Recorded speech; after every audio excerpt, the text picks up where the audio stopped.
कर्नाटकमध्ये एक व्यक्ती जो खाणकाम करतो त्याला संपूर्ण दारू गोळा वगैरे सगळ्याची स्फोटक पदार्थाची माहिती ही माहिती त्याला कशी भेटली कारण तो खाणकाम करत होता।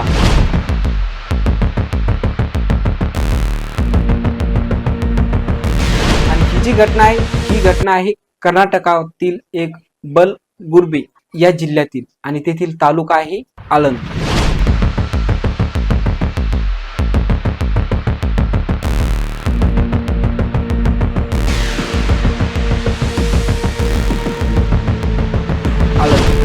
या आळंद तालुक्यातील जो तांडा आहे त्या तांड्याचं नाव आहे मटकी तांडा।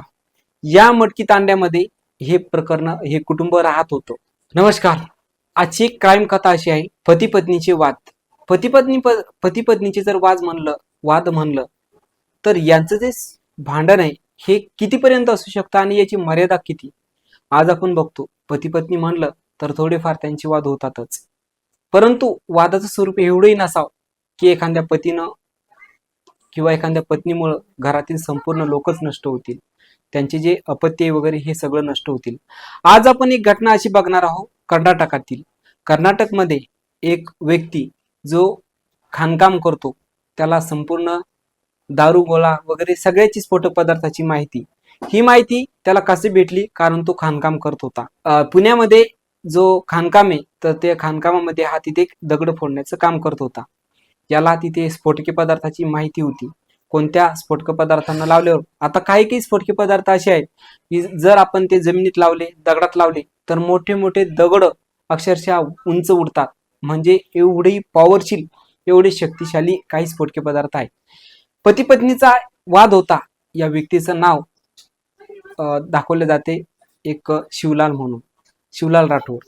आणि ही जी घटना आहे कर्नाटकातील एक बलगुर्बे या जिल्ह्यातील आणि तेथील तालुका आहे आळंद। या आळंद तालुक्यातील जो तांडा आहे त्या तांड्याचं नाव आहे मटकी तांडा। या मटकी तांड्यामध्ये हे कुटुंब राहत होतं। पती पत्नीचे वाद सुरू होते भरपूर दिवसापासून, अक्षरशः 3 मुलं असताना यांच्या वादाला कधी म्हणजे कुठेतरी थांबव असं कधी झालंच नाही। या वादामुळे यांची जी पत्नी आहे शिवलाल राठोड यांची पत्नी जी सविता नाव आहे, वय जवळपास यांचं 40 वर्ष आहे आणि शिवलाल यांचं वय 49 वर्ष दाखवले। तर हे एवढं वय असून एवढं सगळं चाल सुरळीत असून सुद्धा यांची वाद व्हायचे। या वादाला कटाळून शिवलाल राठोड यांची पत्नी सविता राठोड या नातेवाईकाच्या घरी त्यांची एक मुलगी रेवती नावाची आणि 2 मुलं घेऊन नातेवाईकाच्या घरी गेले। नातेवाईकाच्या घरी गेल्याच्या नंतर यांची जे पती आहे त्यांचं दिमाग एकदम जास्त संतापला की सगळं काही व्यवस्थित असून मी पुण्याला काम करतो आणि असं का होतं, म्हणून तो त्या नातेवाईकाच्या घरी गेला। नातेवाईकाच्या घरी गेल्याच्या नंतर तिथेही त्यांचे वाद सुरू झाले।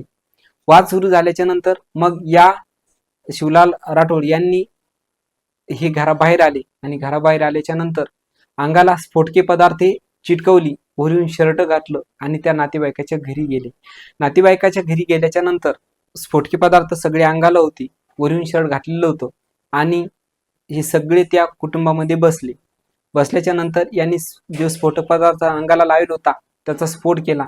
हा स्फोट एवढा भयंकर होता की अक्षरशः घरातील ज्या वस्तू वगैरे सगळ्या याला जाळाचे डाग लागलेले होते आणि त्यामध्ये हा जो शिवलाल राठोड हा सुद्धा जागीच मृत्यू पावला होता। त्याची मुलगी रेवती नावाची ही सुद्धा तिथे जखमी झालेली होती आणि यांचे जे अपत्य तिथे जागीच पडलेलं होतं।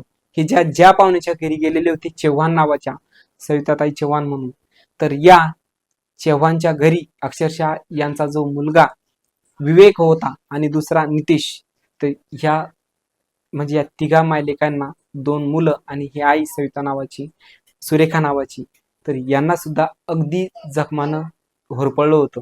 आता यांना शेजारील जे तालुक्यातील रुग्णालय आहे या रुग्णालयामध्ये दाखल केलेलं आहे आणि जे बाकी जे राठोड कुटुंब आहे तर हे जखमी झालेलं नसून यांची जागीच मृत्यू झालेला आहे। ही घटना किती खळबळजनक आहे, एका पतपत्नीच्या भांडणात एका कुटुंबाचा डायरेक्ट विध्वंस होऊ शकतो, ही किती मोठी दुःखाची गोष्ट आहे। तर ही घटना घडलेली आहे कर्नाटकमधील बलगुर्बीमध्ये, एक तालुका आहे बलगुरबी जिल्हा आणि तालुका आहे आळंद. आणि आळंदतील जो मटकी तांडा आहे या तांड्यामध्ये ही घटना घडलेली आहे. भावनताईंनो, घटना खरंच एवढी दुःखमय आहे की एक राग, एका व्यक्तीच्या मनातील राग हा किती स्फोटक बनू शकतो आणि त्या स्फोटक रागामुळे काय होऊ शकतं, आज या घटनेतून तुम्हाला माहिती मिळाली असेल. ही घटना नुकतीच घडलेली आहे आणि ही म्हणजे मंगळवारची घटना घडलेली आहे.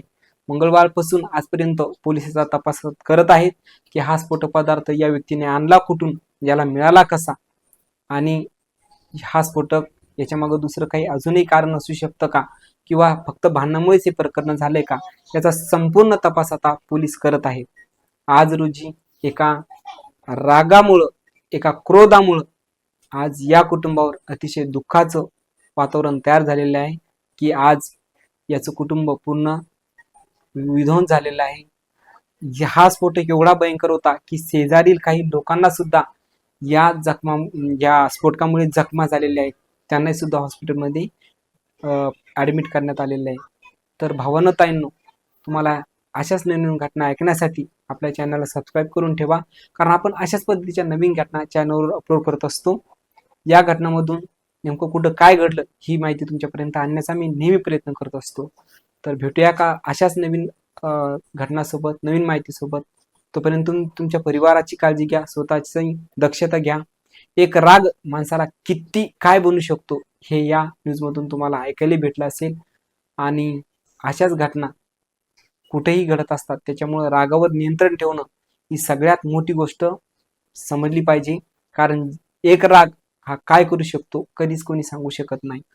तर आजची कथा इथपर्यंतच. भेटूया नंतरच्या नवीन कथेसोबत. तोपर्यंत धन्यवाद.